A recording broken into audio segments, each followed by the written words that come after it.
Good afternoon, viewers. Columbia Global Centers, Nairobi warmly welcomes you to the continuation of our Emotional Intelligence series. Emotional intelligence is the ability to recognize, direct, and positively express emotions. In this series, we have covered several subtopics. One was self-awareness, which is the ability to understand yourself and to be in tune with your feelings, thoughts, and actions. Second was self-regulation, which is the extent to which people influence, modify, or control their own behavior. Third was stress management, which is the act of applying various techniques to control stress with the intention of improving daily living. Fourth was self-care, which is taking care of yourself in a wholesome manner so that you can achieve your daily tasks effectively as well as take care of others. At this point, we are almost at the point where we are learning to let go of the various setbacks that we face and being the very best that we can be in life. Today we are talking about resilience as another important aspect of achieving wholesome living. Your host is Columbia Global Centers Nairobi in partnership with Albert Migowa. Albert is a trained counseling psychologist and an emotional intelligence coach. He will be moderating the session. Columbia Global Centers Nairobi is part of 9 regional hubs positioned around the world by Columbia University. The centers serve as platforms for dialogue and the exchange of knowledge in research and education. Our speaker today is none other but Grace Mogaka. She was with us in the last episode. Grace has over 20 years work experience, having started out in people operations with a specialization in identifying talent, ensuring compliance on government regulation, fostering personal growth of individuals, and promotion of positive company culture in humanitarian organizations. She leveraged her long employment experience with counseling at the workplace. Grace established a counseling practice in 2017 until June 2020. At the height of the COVID-19 epidemic, she moved online and supported clients virtually up until January 2022. She became an accredited family mediator consultant at FIDA Kenya in 2018, where she plays this role to date. She is currently studying virtually analytical psychology at the Carl Jung Institute in Switzerland. As we begin, kindly note that our program is being recorded and we'll be posting it on our YouTube channel. In order to make our session interactive, kindly post your questions under the Q&A section. And remember to follow us on social media so that you can stay updated with all our upcoming programs. I'll now welcome Albert to take it from here. Welcome, Albert. Thank you very much, Pauline. Hello, everyone, from whichever part of the world you're tuning in from. It's, as always, it's really a pleasure to be with you in this particular point in the month. I hope at this point in time, you're already beginning to have a fairly good understanding what emotional intelligence is all about, and that most importantly, you're now beginning to practice it. Last week, we talked about self-care, the intentional need to take care of your well-being. And today we look at resilience. I cannot wait for this conversation because that is where we all are at right now. To know what resilience is, know its importance, and delve deep into some aspects of resilience. And I know, of course, with Grace, she's going to do a great job on it. So without much ado, over to you, Grace. Thank you very much, the wonderful panelists. Thank you, Albert, for that wonderful introduction, and to you, Pauline, and also to the guests in attendance. I'm very excited to be here again today, and looking forward to giving my presentation on resilience. It's one of my favorite topics to share and to talk about. I know resilience has it's something that people don't talk much about. They use terms like fortitude or stoicism, or, that person has spine or grit. But all those terminologies, you get to hear about them today as I do my presentation, and you'll get to understand what they all mean and how they fall under the umbrella of resilience. And I'll just ask for half a minute, Albert, for me to upload my presentation and then start. Thank you. Okay, how is that for everyone? Albert, just give me a thumbs up if you can see. All right, it's okay. All right, thank you. So my topic, or rather my presentation today, is on resilience. And many of you have had experiences in one form or shape or another. But what happened when tough times came through your way? What happened when the floods of life came through your way, or came through your family, or you were in school and something went on in terms of like your exams, you didn't perform well and you had a problem at home? What happens when you lose a loved one? What happens when you get into an accident? What is that keeps us going? We've seen many people who fall by the wayside because they're not able to cope. And we've seen others who stand tall. And what's also, I'm sure, you've observed this in a family situation or a family setup where the family have all been hit by that catastrophe, but some family members are thriving and some are not. And what is that? How is it that people can come from a same home, a same family, and some are able to succeed and do well, have grit and tenacity, and some are not able to? And with that, studies have shown that when there's social support, when there's support that's given to people who are struggling, they're able to build their resilience. And we look at what the factors are, what are some of the characteristic traits that people built resilient look like, and we'll also explore what lack of resilience ends up, how it ends up affecting one person or a group of people. And we'll also get to understand in the end that what do we need to do to build our resilience? What do we need to accept and what do we need to let go? And then I'll hopefully we'll have an opportunity for questions and answers. And so over to my brief presentation. So what is resilience? Resilience is defined as the capacity to recover from difficult life events.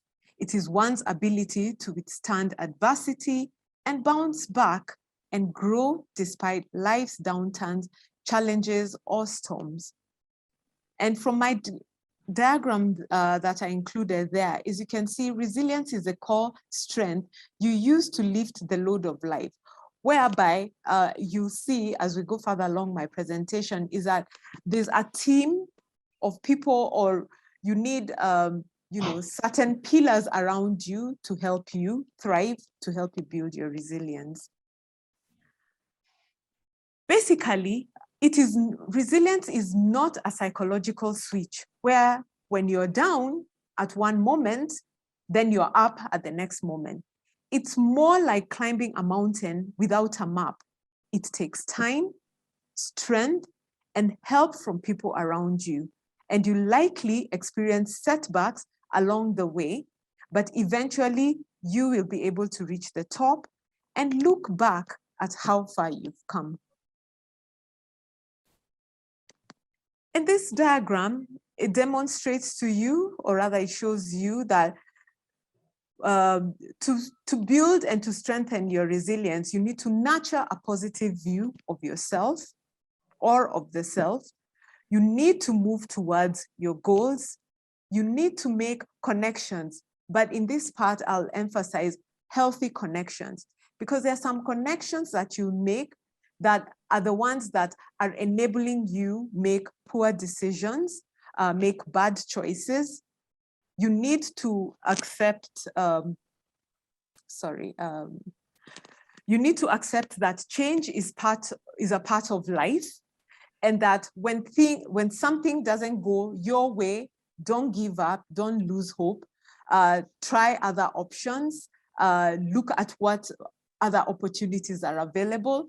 Do you need to take a step back out on that situation because something hasn't gone the way you wanted? And you also need to be able to take decisive action.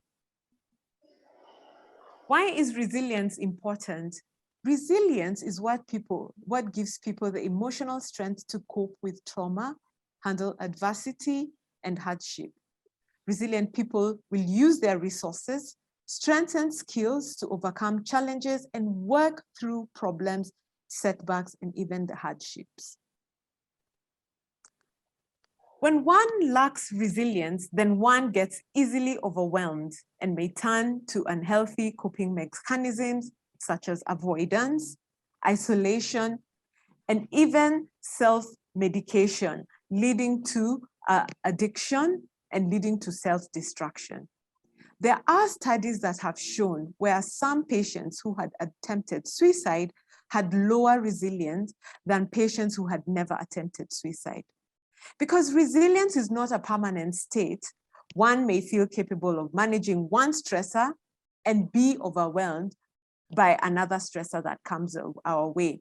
So basically the strengths, or rather the traits you develop in building your resilience in coping, for example, in a job loss and lack of employment, and you have to stay out of home for a long period of time, may not be the resilience that you need to lean on to when, for example, there's a death of a spouse, or when illness strikes your family member, and maybe it's a terminal illness, or you've been diagnosed by a terminal illness. So there'll be different approaches to building your resilience that will be required of you, depending on whatever situation you find yourself in. We shall look at the factors that build resilience and how to apply them when dealing with adversity. Resilience comprises of many factors. One is determination or resoluteness. And this, you see it in people who are especially working really hard to succeed, like to pass exams, to, working towards their career, acquiring a new skill. Maybe there's a change, in a company's policy that, now they're moving into like more digital space. So you find, you're required to be determined to acquire this new digital skill, and the resoluteness of fine-tuning your skills to enable you stay on the job, or if you're moving out and building a business, the determination of you building that business from scratch. You need enhanced emotional insights, the ability to learn and reflect. If something has gone wrong, if you're not able to change a bad situation, you need to step back, look at the situation, reflect upon it, and see how you can do it well next time. You'll need grit. This is similar to determination, but this is what people call spine, that hard work. And I actually would like to use grit, especially when I'm working out and I pass through like construction site, and you're seeing a group of men who are just, so determined, and, they're shirtless, and they're like, churning the cement and the kokoto and the sand, just to make that, to prepare for that laying of the foundation, the lifting up of the heavy, stones to be able to put up a building. There's also the upholding of positive emotions and being able to regulate your negative emotions. I've worked with clients who are not able to cope with, tough times or hardship, and what ends up happening is that they lash out, they're always complaining, their anger is not on check, they're not able to regulate their negative emotions. But what I try to help my clients is to focus on positive emotions and help them manage the negative emotions. And then having a sense of humor, laughing, at a situation, and and developing a sense of optimism that, tough times do not last. The hardship will not last forever, but tough people do. And just develop a sense of like, today it's not working out, but I have a sense of optimism, positive optimism that it's going to work out in the coming days. Nurturing relationships and networks that are both personal and professional. And I cannot emphasize enough on what positive relationships and networks really help people who are going through tough times, because this is where you need to, when you're going through a storm or a challenge or an upheaval, let's say, for example, a job loss, you have children in school, maybe the savings you had only lasted maybe 3 months, of course, with the economy, the downtown economy, how everything is so expensive. Who are you going to reach out to help support you or come in and help, with the care of children, or help you with some of the bills for the time being? If you hadn't cultivated positive networks with friends and even with family members, when you're going through a hard time, who will you rely upon? So I can't emphasize this enough. I know personally it's come through for me. Some of my personal relationships, even the family has stood by me during some challenging times in my life. And I know I can say that I've also stood by family members through difficult times, especially illness. An effective work-life balance. And this is where I'll encourage all of you who, if you never had an opportunity to be present during my self-care presentation, I think the video was, the recording of last time's presentation was shared out. It was well detailed on the practice and the maintaining of self-care. Flexibility, one of the traits or characteristic of resilient people is that they're flexible. If this is not working out, then you become flexible and have an optimistic attitude that, yeah, I can actually make adjustments on this side or that side. Also, self-confidence. I put in self-confidence because, like, for example, if you were working for, let's say, 10, 15 years, and then all of a sudden, for one reason or another, you've lost employment, that actually can dent your self-esteem, especially when finances run out and things are not looking up for you. And basically, you have to make adjustments to your lifestyle. You no longer can go to the places you are used to. That lifestyle you are used to, you have to change. And that affects your self-confidence. But if you're able to have a sense of optimism and develop, and cultivate your resoluteness and determination, and also grit, and believing that this is just a temporal situation, that things are going to eventually work out, then your self-confidence and the self-belief will start now building back and gradually returning, because you'll be able to submit your application for new job opportunities. You'll be able to attend those interviews. You'll be able to even negotiate for better terms. And then resourcefulness. How resourceful are you?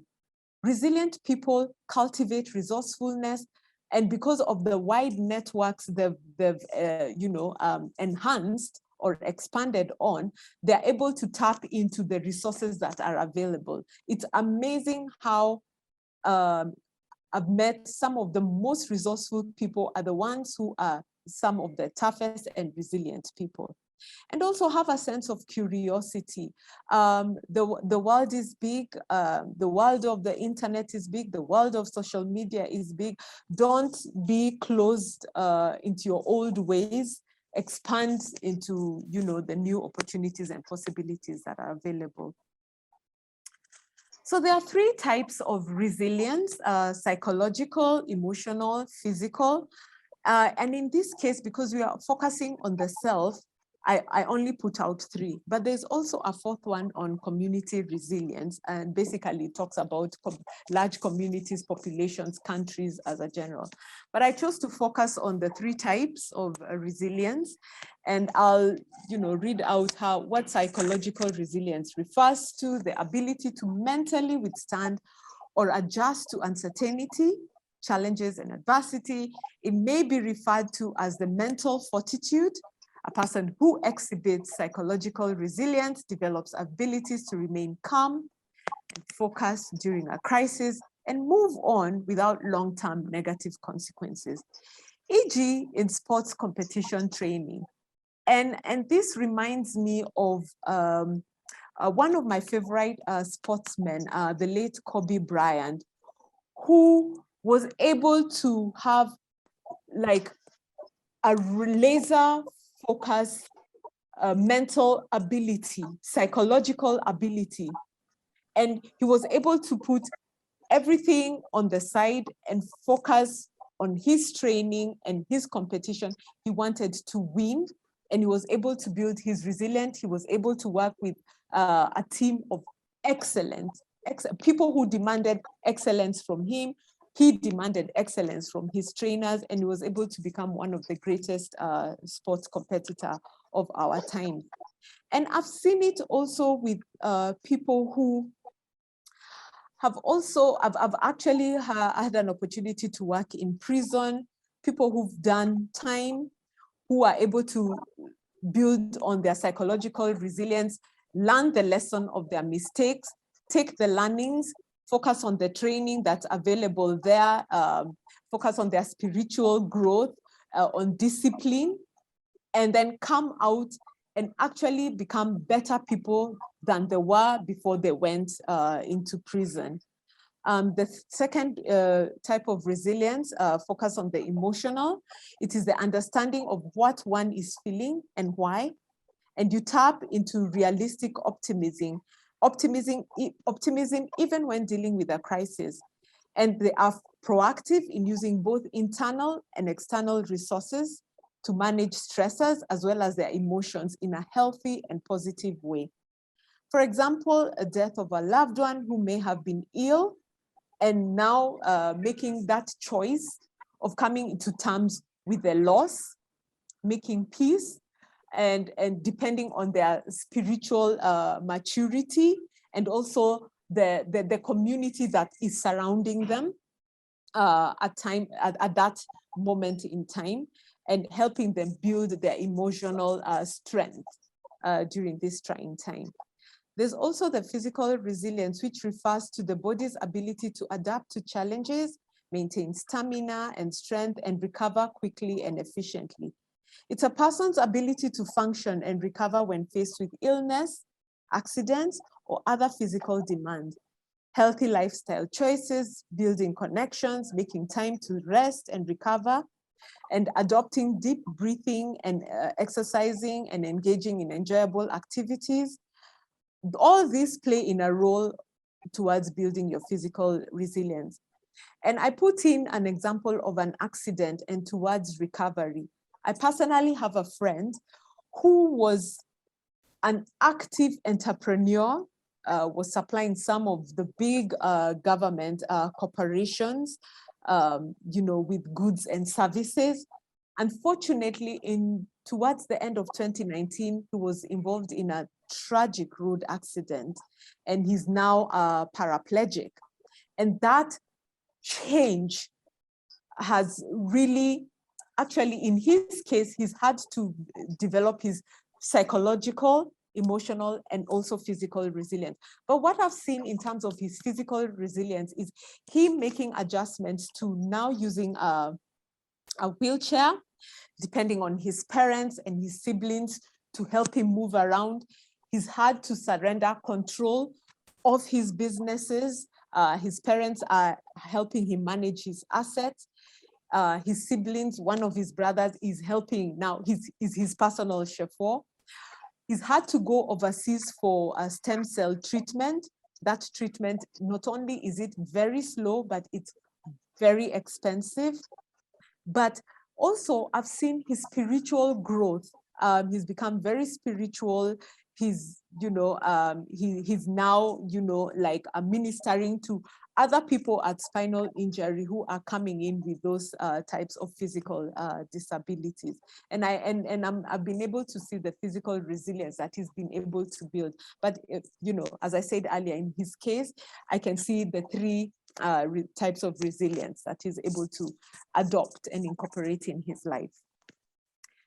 So how does one cultivate resilience? By developing self-awareness, know how to respond to adversity and understand your strengths and weaknesses, adopting stress reduction techniques like visualization, that things are going to get better, things are going to improve, deep breathing exercises, mindfulness training can also help one in managing emotions, negative thoughts and behaviors, learning coping skills, how to deal with both stressful and challenging situations, exercising, spending time outdoors, socializing, improving on your sleep, journaling, and reframing your thoughts, reframing them from negative thoughts to positive thoughts.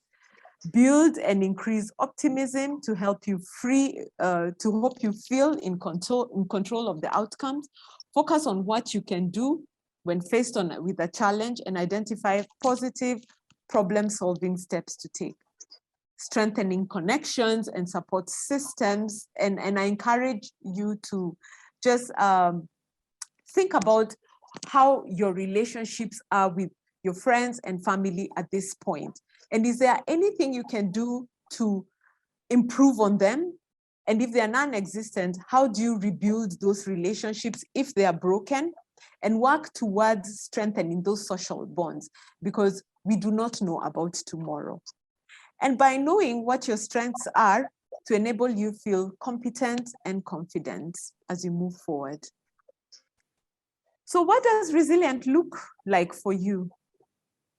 As we've said, resilient people will experience stress, setbacks, difficult emotions, but resilience empowers one to accept and adapt to a situation and help them move forward. Resilient people have some of these characteristics below. They focus on what and how they can control situations and circumstances. Their social support not only includes family, friends, even workplace colleagues. Their problem-solving skills help identify and resolve problems. They're optimistic and believe that when the going gets tough, they have the ability to handle it. They have cultivated coping skills to reduce stress and anxiety. They've prioritized self-care mentally, emotionally, and also physical health. They accept their weaknesses and work on their strengths. So my food for thought on resilience is that tough times do come and will come. And if the tough times haven't come in your life at this very moment, I don't want to scare you, but I want you to know that they will come. And when they come, may they find you, not off guard, but you do have some coping mechanisms, you have some coping skills, you've built your grit, your resoluteness, and your strength. Your networks are strengthened, your family connections are strong, and your optimism in facing whatever challenge that comes your way, that it will not hit you. The tough times will not hit you worse. They'll find you with solid feet on the ground. But when they do come, you can also build on what you already have. And with that, I leave you with a link to Dr. Jordan Peterson. He's a clinical psychologist that I avidly follow. And he gives great talks on human beings and the human race and our resilience. And that's it from me. And thank you very much for giving me this opportunity to speak to you on resilience and self-care earlier on. And I encourage you to sign up to Columbia Global Center's newsletter for further information so that you remain informed of updated upcoming events and programs. Thank you, everyone. Thank you very much, Grace, for that in-depth and very insightful presentation. And for me, resilience is extremely key, especially in this moment in time we are in.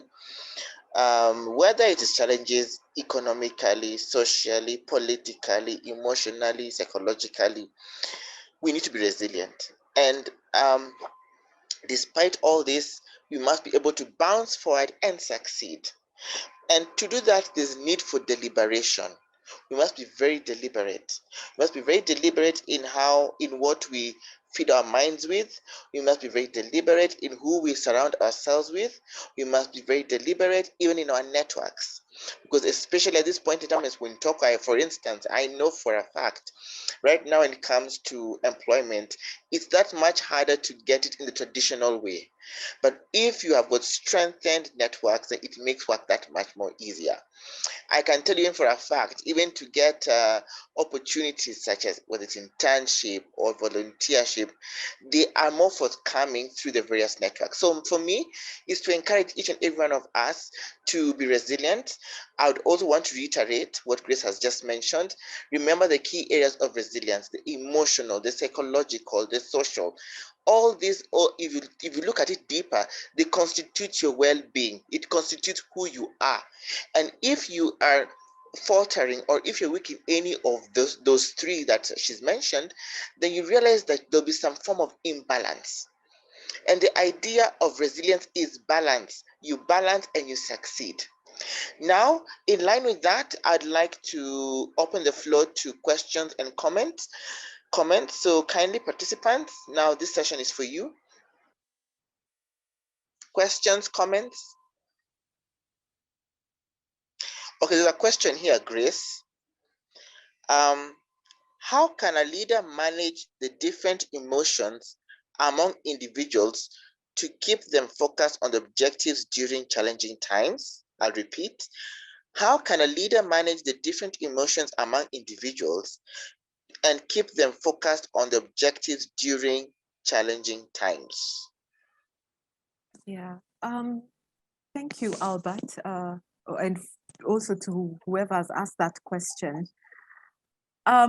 Because we are leaders, or rather you're a leader, your role is to inspire. And one way to inspire is modeling, So how do you also model your emotions? Are you the kind of boss who always throws a tantrum at work, or outbursts, or uses profanity at workplace? So it starts with you. Again, if this question is being asked because you have a boss, you're at a workplace where there are all these different emotions, and the leader appears not to be able to manage those emotions, then personally, I would suggest to bring to the attention of your leader that, look, people are dealing with so many emotions around here. Maybe we should have set aside some time and help people come together in a room, maybe the conference room, and discuss what are the issues and how people are feeling. If that gets awkward, because I know sometimes it's hard to get a leader into a room with the juniors, is maybe they can put out a petition through the HR department. They'd like an external party to come in and mediate and speak to the team between the leaders and the work colleagues, or to the work colleagues, and help them, understand what exactly is going on, discuss their feelings, their views, their opinions, what exactly is going on, and what do they like to see change. And maybe this external person can help them, or rather course correct, how do they manage their emotions at workplace. I hope I've been able to answer, because it wasn't clear whether the leader is also their boss, or this person is a leader and is facing challenges with team members. So they can ask for further clarification. Maybe can be a bit, for the one who asked the question, can we perhaps be a bit more specific? Okay. Let's keep the questions and comments coming kindly.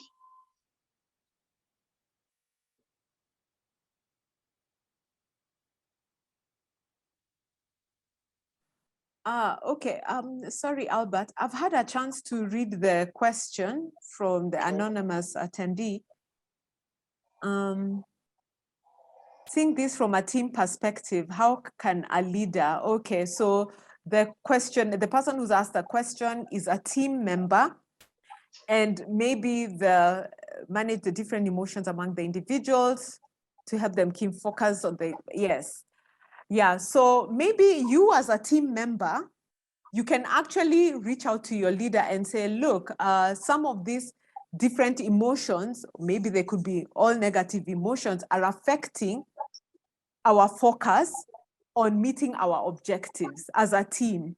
Maybe you as a leader, you could sit down with the team, hear out what it is they want to say, and reiterate the objective, what there is required of them to deliver. Like if people are unclear about the delivery of or meeting their objective, then that can be re-explained again. And if there are any questions or concerns in an open forum, can be discussed and articulated upon. But if the leader is unable or seems or appears unable to do that, to call team members to come in and address some of these issues, then I'm going to encourage you as a team member to maybe go and speak with HR and see how this issue can be resolved, and if an external party can be brought in to mitigate on some of these challenges. Thank you. Thank you very much for the question. Thank you, Grace, for the response. Any other question and comment? Maybe, Grace, I would like to ask, how can we be resilient, especially at this moment in time, when it comes to work, the new work culture? How can we be resilient in that regard?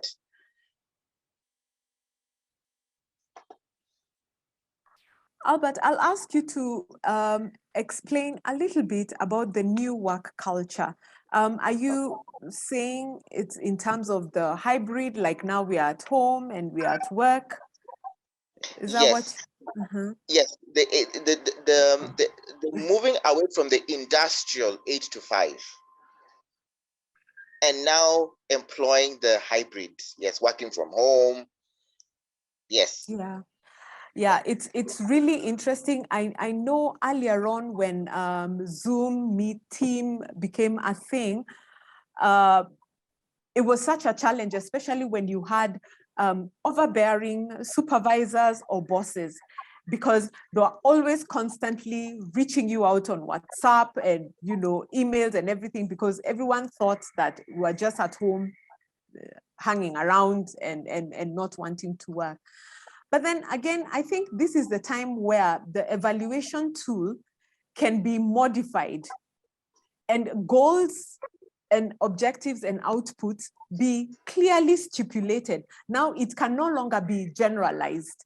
And then there are all these tools that have come about, like for example, Slack and Notion, where it's shared among team members online, and everyone's outputs and expectations and deadlines are put out to them. So when they are met, you actually can report online. When they're not met, then that, you can have a separate conversation with the direct report or with your supervisor. I've personally had an experience with the use of Slack and also the use of Notion, and they're very efficient in meeting deadlines and outputs, and also scheduling, using scheduling tools for meetings where you have not necessarily 1 hour, 2 hour, 3 hour meetings, but 15 minutes meetings to find out where everyone is. Is there, issues or matters they need clarification? And then that also, that it depends also on the team leader, that it should be seen that they're not being overbearing, but I'm following up on you via WhatsApp and also by Slack, by team, so that I can check, because we need to meet a deadline. And sometimes, and we also have to appreciate, with COVID, there's a lot of complications that have come about, especially when you have like the elderly at home and the children at home. Now that parents are at home and are not depending on their house managers for the care of their children. Now moms are required to be more attentive and be present for children, especially when they're sick. And you as a leader, you need to exercise patience and also grace. Yeah. So for me, I'd say it's the use of tools as much as possible. Keep meetings short and be specific. Don't take people's too much time. And then in a way, as you use those tools to monitor people's output, be gracious, be magnanimous. When there's an issue, try and resolve. If you're not able to reach a team member or something, always have a backup plan. Thank you.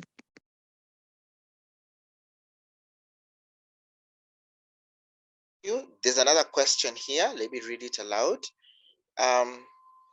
Kindly give some advice to Kenyans on how they can be resilient during these tough economic times, so we don't get to issues such as suicidal thoughts, anger, and GBV. Some advice to Kenyans on how they can be resilient during these tough economic times, so as to avoid issues around suicidal thoughts, anger, and GBV, and other psychosocial issues. Yeah, you know, Albert, you and I'll have to admit, we touched on this yesterday when we were looking through my presentation, and I acknowledge it's really tough. I couldn't, Albert told me the price of maize meal is 200. Today, I saw with my own eyes, it's 254 shillings. And I've heard it's getting worse. What do we do? In as much as my presentation says, make adjustments, focus on the strengths, be optimistic that things are going to get better. In Kenya, as we speak, things are really looking grim. What are some of the adjustments people can do? I know people have made the adjustments they need to make as far as possible as they can do it. But do we need to make further adjustments? Maybe. You'll have to review your budget. You'll have to relook your lifestyle choices. If you are used to going out every week or every weekend, that needs to be cut down and focus on prioritizing whether it's the money you spend eating out is what's going to be spent eating at home. Be creative. Look at some of the recipes online so that you can make some of those dishes that you actually spend money going out and eat. Maybe we also need to be, you know, humble. If we are driving to work every day and fuel is 149 shillings a liter, maybe there's no shame in saying, okay, I'll only take the car to work 2 or 3 times a week and take public transport. There's no shame in that. Matter of fact, it's way cheaper than taking a matatu to a destination. Yeah, the noise and the inconvenience and maybe the embarrassment there is, but at the end of the day, it's you who knows your pocket. There are adjustments we'll have to make, even further adjustments we are going to continue making.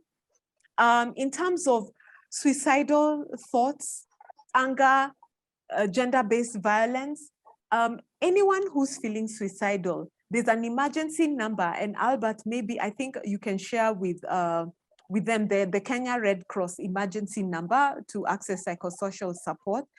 If there's anger and domestic violence, before it reaches that stage where you're lashing out to a loved one or a child, reach out for psychosocial support. or even to FIDA to support you. FIDA offers psychosocial support before it reaches that stage where now we are coming to the table and we are now trying to mitigate issues of violence at home. But those adjustments we have to make, we have to cut down, and even further. If it's reaching out from someone at home, Mahindi ya Kusiagwa, we will have to do that. Me, I've already sent for mine from Kisi. So it's on its way coming. Yeah, because unga has become very expensive. Asanteni. I think for me, just to pick up from where Grace has left, is indeed there's need for us to really rethink and re-strategize, recalibrate our life as we knew it. And let me say this without a shadow of a doubt. The way life was in 2019 and bring in COVID, especially COVID and its impact, things are likely to go back to normal, quote unquote, in 10 years. So you're talking about 2030. Okay? What does that mean? It means we need to unlearn and relearn certain things. We need to change the way we do our things. We need to be open and willing to venture into fields we have never ventured before. You know, I think this is one of the best moments in time to venture out and do what you've always loved to have done and you're not able to do. The time is now. Tap into those skills, those your gifts. The time is now. Because remember, and I remember I had this conversation with Grace and a couple of other people. We got as Kenya what you call a structural loan. And as a structural loan, there are certain conditions that come with it. One of them is the wage bill that was very high. So what am I trying to say? We should expect other massive layoffs to happen anytime soon, if not already. So now the question is, where will you be? Now that you know that's a possibility, and I mean, don't even go to the donor world. That's another story altogether. You know, funding dwindling daily, day in, day out. So the thing is, what do you do? Because at the end of the day, we need to survive. We need to, and we also need to thrive, and we need to excel. So we have to be very deliberate in that. Now, when it comes to support for issues around psychosocial support, you can call 1199. And for gender-based violence, 1195. I'll repeat. For psychosocial support, 1199. That's the Red Cross line. And for GBV issues, 1195. Yeah, and I'll quickly add on to what Albert has said. Thank you so much, Albert, for touching on doing things that you are passionate about, investing in that, and also acquiring new skills. One of the things that I'm going to tell you is that I'm looking for social media marketers, digital marketing strategists, and writers. If you have those skills, please reach out to me, because people are looking for skilled writers. And I'm not talking about academic writing, no. It's about writing web copy on scientific articles. You know, we have clients who are looking for good writers. So I encourage you to be, and if you do not have any of these skills, please go online. They are being offered for free. How to write well. You can start practicing now by journaling, and then get a topic and start working on that. Improve on your research skills. Some of these soft skills are being looked for desperately. There's a shortfall. Thank you. There's a question here. Let me just pick it. Kindly advise Kenyan youth who face unemployment and completely lost hope in life. I even know some who regret why they have degrees. Give them hope and ways to become more resilient in job search. So it's basically to advise Kenyan youth who are unemployed and are giving up even on their academic qualifications, such as degrees. So how can we give them hope to be more resilient in their job searches? Okay, so for me, the ones who have regrets because they have degrees and no jobs, Australia, there's a shortfall of employment. I know Australia as a country is a closed country, but I encourage you to put out the message there. Australians are even looking for waiters. So there's a shortfall of employment, I think to the tune of 400,000. I'm saying this, and I'm taking cognizance of the fact that if all our youth go, there'll be a brain drain. But then on this, with the same, with the same breath, I'll say, like, the ones who have degrees, it will not, it's not bad for them to invest on new skills. Is there something else they can do? You know, some of these like plumbing job, metal work, woodwork, and everything, there were jobs that were looked upon, down upon 30 years ago. But these are the skills that are needed. And some of the crafts that people are creating now is what is being needed. So, you know, I guess you look at your degree, appreciate the investment you made, you put in the 4 years you did, but it's not working out for you now. What can you do? And what can you invest in now? Thank you. And maybe, Grace, if I can also draw my own experience. Me personally, I have never been employed like that. My professional experience has been purely volunteerism. What I did, I let go of all the misconceptions and all the perceptions about volunteers. But I had to remember what I want to do. So I got into it. I got the skills, I got the knowledge, I got the experience. And over time, I've been able to leverage and convert it. I'm converting it, and now I'm literally earning a decent living out of it. So I guess sometimes it's also being proactive. Number one, daring, removing the fear, and having faith, trusting more in faith as opposed to fear. You know, deliberation, your purpose, because many of us here, respectfully, not in the audience, but out here in the world, don't know what our purpose is. What do you want to do? You know, even before you get that job, why do you want that job? Is it something that you wake up every day in the morning loving to do, or you're going there for the money? So these are the questions we also need to begin asking ourselves, you know, because at the end of the day, remember, as I've said, 10 years before things go back to normal, and a decade is like a lifetime. It can do so much in this decade that those who will thrive and that those who will be completely obliterated. The question is, where do you choose to be? There's another contribution here.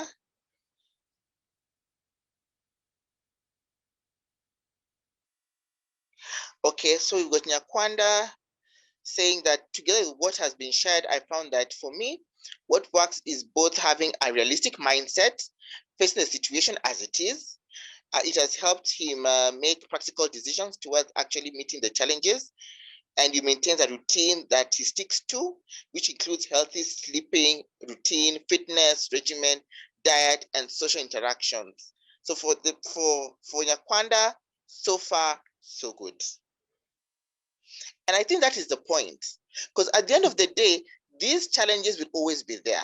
Remember, and for you to be resilient, you need to figure out how will you best cope with these problems of yours. Your coping skills are very key. And tied to that is definitely your positive mindset, because remember, you'll not be able to bounce back if your mindset is not positive. Like right now, everybody will say, oh, things are not doing well. Reason being, because of COVID. Yes, because of COVID. But guess what? COVID or no COVID, you must eat, you must clothe, you must pay your bills. The landlord is not going to ask, he does not want to know whether there's COVID or not. At the end of the month, they want the what? The rent. So we need to figure out how do we tune out the negative self-talks in our minds and focus on the positive ones. That's why one thing I always insist on is also, you also must be very careful what you feed your minds. Yeah. Any other? Yeah, for me, I just want to commend Nyakwanda for, gosh, I hope I got the name right. Sorry. I'm just looking it up again. Nyakwada, yeah, Nyakwada. For me, I just want to commend you keep that up. And Nyakwada, if possible, if you have access to, internet on full time, consider doing a podcast, start a podcast and share what you have found out that works for you. Yeah, and pass that message out to the youth, to people. Yeah, just share your positive message with everyone. So I encourage you to do that. Thank you so much. Any other question or comment?